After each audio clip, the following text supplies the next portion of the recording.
who's the half-naked man who nearly doesn't fit into the Jujutsu world? Well, if you were going to say Todo, you'd be wrong. It's actually Fumihiko Takaba, who was pulled into the world of sorcerers, like many others, to compete in the culling games. However, prior to the culling game, Takaba's childhood was spent being pretty lonely since he was seen as weird and didn't fit in. He was too hard on his classmates. His way of coping became to goof around, garnering the attention most comedians seek. So like you'd expect, Takaba felt that being a comedian was his calling. This didn't mean it would be easy for him to find the right sidekick or audience for his type of humor. In fact, most of his acquaintances would likely describe him as a failed comedian. Not that it stopped other people from becoming famous. From what we see, Takaba doesn't draw much laughter from the crowds he does stand up for, and even gets unnecessarily mean comments. One day, his manager suggests that he gives up already, while a coworker says it's up to Takaba to find out what kind of comedian he believes to be. Someone who's actually funny, or someone who just thinks he is. Either way, there's success that can come from both situations. So unlike what Takaba's manager said, sucking any hope he had of accomplishing his dreams, these words make him feel renewed. In a small way at least. Later on in the culling game, not unlike his wacky personality, Takaba shows up unexpectedly to help Megumi just because he's a nice guy.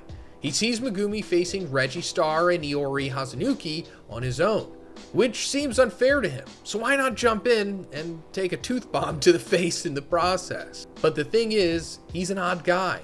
And that directly translates to the curse technique that awakened thanks to Kenjaku's shenanigans. Not only does Takaba strike some weird poses and show off some slapstick movements that seem impossibly fast and strong, but they work. It doesn't keep Takaba from getting angry when his puns don't hit how he wants though. Later on, when he splits Iori away from Megumi and Reggie Star, he refuses to do anything that would be lethal to him.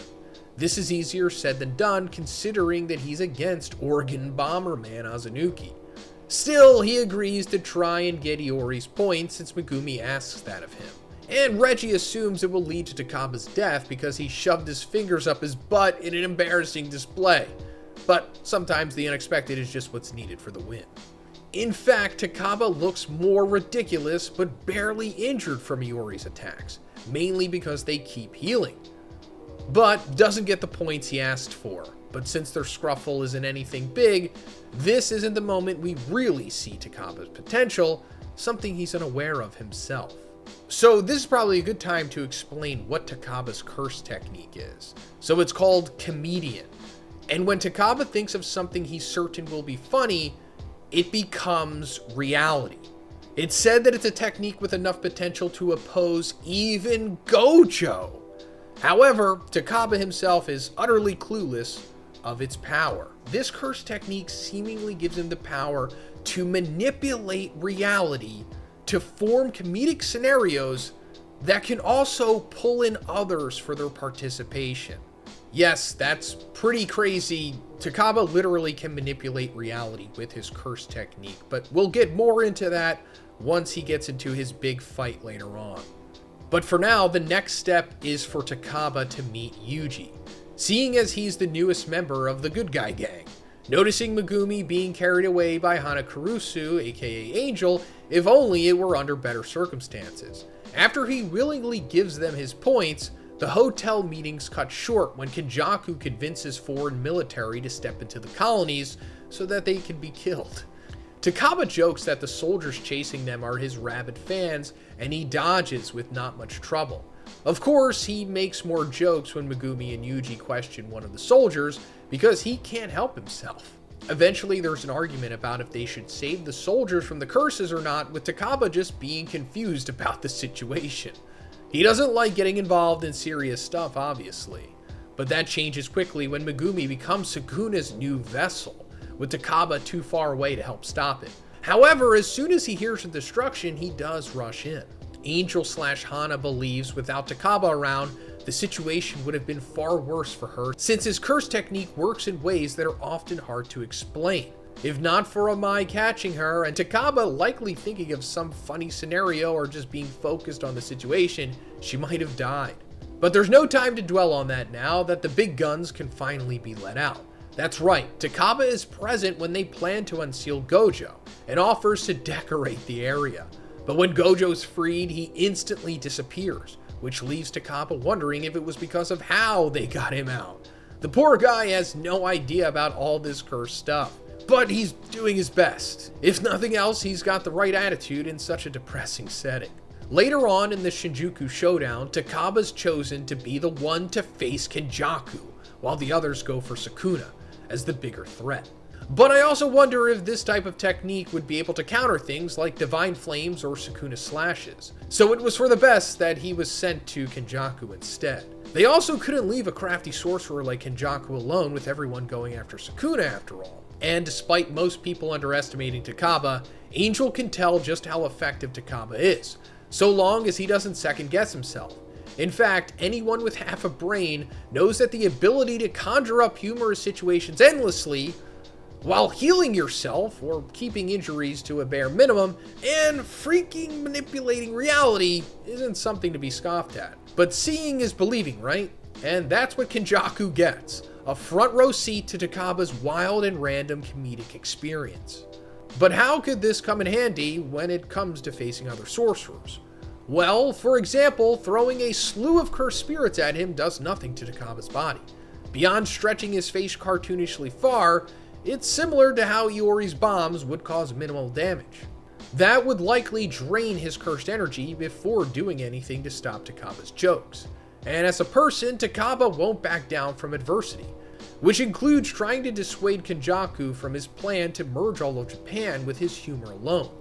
But anytime Takaba loses hope in the situation or confidence in himself as a comedian, he also risks being struck down. This is because his curse technique activates primarily through the belief in his jokes, no matter how dumb or simple they are. And it doesn't help that Kenjaku actually has a wicked sense of humor himself, and enough years of being alive to know the patterns and poke holes in Takaba's worth as a performer. It's an all or nothing technique, not unlike Hikari's jackpot that lasts 4 minutes, so long as he can activate it. In other words, if Takaba never falters mentally, he's all but invincible. The only downside is his refusal to hurt anyone, no matter how much they deserve it. But just as he seems to be overcome with doubt, reliving his past and understanding how things went wrong is enough for Takaba to accept his faults. This, just like having confidence, is a powerful thing for his cursed energy. It means overcoming his weaknesses and using humor to overcome an opponent, but not physically, of course. How better to pull someone in than to form a comedy duo with them, right? And this actually entertains the ancient sorcerer Kenjaku, seeing as it involves soul resonance. Even suddenly drawing Takaba into a large performance isn't enough to make him lose, but all good things must come to an end, and Takaba almost seems to mourn their bond when Yuta sneak attacks Kenjaku. Now that I think of it, Sukuna does seem to find a lot of things amusing, so maybe Gege chose to leave Takaba out of that confrontation since he could have overcame the King of Curses, or maybe his humor is just too morbid for someone into cheesier comedy like Takaba. Back to Takaba and Yuta, the third year ends up being the one to slice off Kenjaku's head since Takaba isn't a violent person and can't bring himself to enact any kind of permanent harm. But that doesn't stop danger from coming to him instead. Takaba is pulled away by Yuta when the swarm of cursed spirits are freed as Kenjaku's borrowed body loses control. Something that Toji was afraid would happen, which is why he didn't kill Geto back in 2006. And he makes sure to appreciate the fun that he had with Takaba, which is no small feat, right after adding another rule to the game. Then Takaba's a free man, since Yuji's side manages to take out Sukuna. In the aftermath of the culling games, once Japan is more or less safe again, Takaba has a new comedy partner, and he happens to look strikingly like Geto, aka the body Kenjaku was using last. He explains to the man what kind of comedy he wants to perform together, and that he doesn't like sexual humor at all. They then leave the restaurant and prepare to rehearse some new material together. From this, Takaba seems like a new and more confident comedian thanks to his experience.